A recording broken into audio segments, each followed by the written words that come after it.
美国官员援引情报评估称，俄罗斯正加紧为全面入侵乌克兰做准备，目前已在靠近乌克兰的边境部署11万大军，大约是全面入侵该国所需军力的70%。按目前的速度，2月中旬就可以达到全面进攻所需的15万兵力。至于入侵的时间点，美国官员预计可能在2月中至3月底。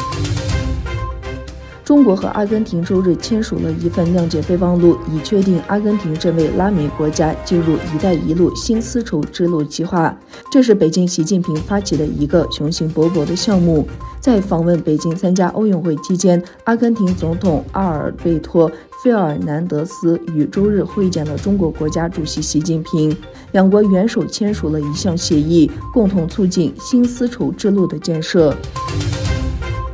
非洲联盟政治事务、和平与安全专员阿德欧耶在阿塞俄比亚首都举行的非洲联盟峰会范围内举行新闻发布会，注意到外国雇佣兵在非洲已经司空见惯。阿德欧耶说，外国雇佣兵应该离开非洲。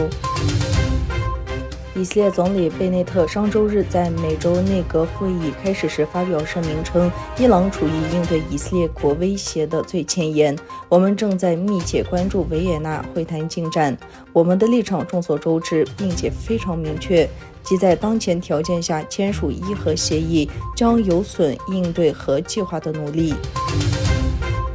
根据一份联合国机密报告，尽管受到国际制裁，朝鲜去年仍继续发展其核计划和导弹计划。报告称，平壤今年1月进行了前所未有的7次武器试验。去年虽然没有报道朝鲜进行核实验或洲际弹道导弹试射，但平壤在继续发展核裂变材料的生产能力。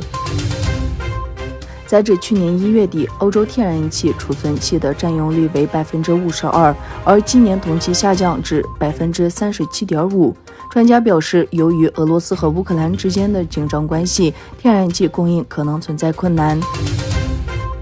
瑞典维吾尔教育协会成员聚集在中国驻斯德哥尔摩大使馆前，纪念伊宁大屠杀25周年。抗议者举着印有伊宁大屠杀遇难者照片的标语牌，呼吁抵制2022年北京种族灭绝冬奥会。